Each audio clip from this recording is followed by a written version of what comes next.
in the early 1960s, and abortion became legal in 1973. See that there are so many laws and rules that were adopted that made of Tunisia this small country an exceptional country. Now, to move to talk about women's rights, as I told you, women's rights have always been important for Tunisians, thanks to this code that we adopted in 1956. But this code was the fruit of a whole reformist movement in Tunisia that started in the 1930s. There were many sociologists and intellectuals in Tunisia who were talking about equality between the two sexes. One of them, who very much inspired our first president, Bourguiba, was Tahar Haddad. Tahar Haddad, he wrote a famous book, Women in Sharia and in Society. And in fact, the 30s and 40s, all over the Arab world, there were movements like these, like this one in Tunisia. We can talk about Egypt, for example. There was Qasim Amin in Egypt. In Syria, in Lebanon, there was Boutros el-Bostani. So there was a whole movement. There was something in the air where people start to think about women's rights.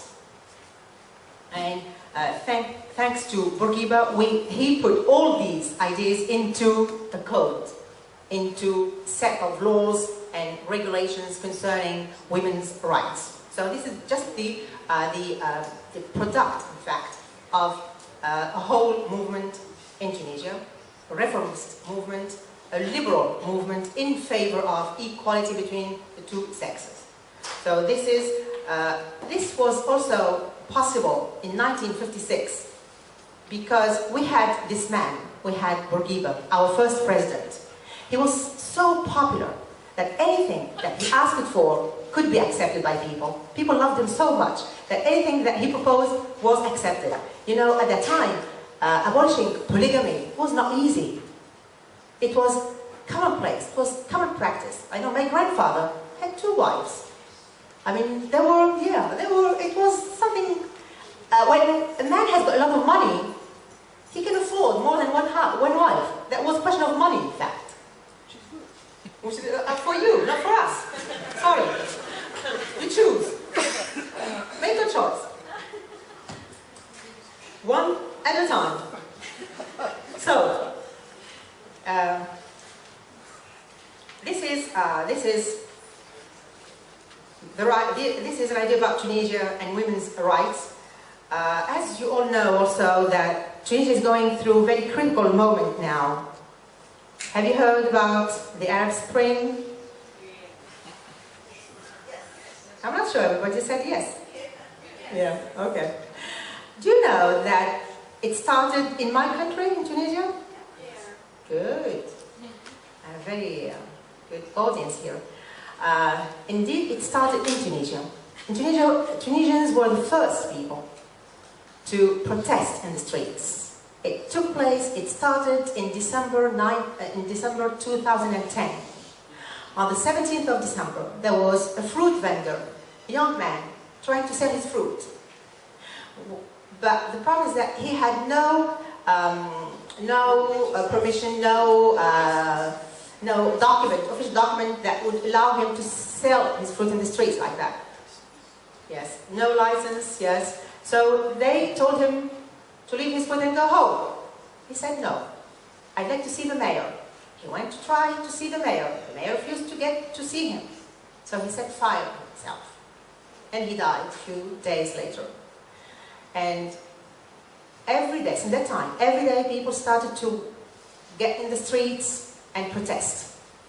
They were looking for more rights, more freedom, more solutions for their problems, especially that in Tunisia, since our independence, the country, the different regions, the country did not grow and develop in the same way, in the same rhythm.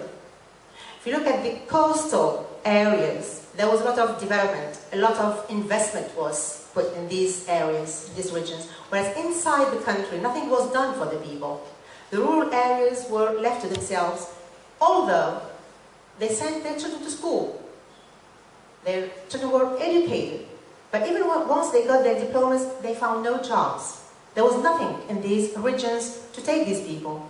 And the government stopped employing people because of the increase or the introduction of the private sector in Tunisia. We had a private sector that was introduced during the last 20 years, let's say. And then there were, the government was not able to employ people. The government stopped being the basic or the most important employer, like it used to be in the past. So many young people were unemployed. So one major reason for this revolution was unemployment.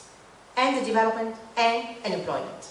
And development in some regions, especially the western regions of the country, and the unemployment of people who went to school. They have diplomas, they have been graduating from school, and they are staying at home.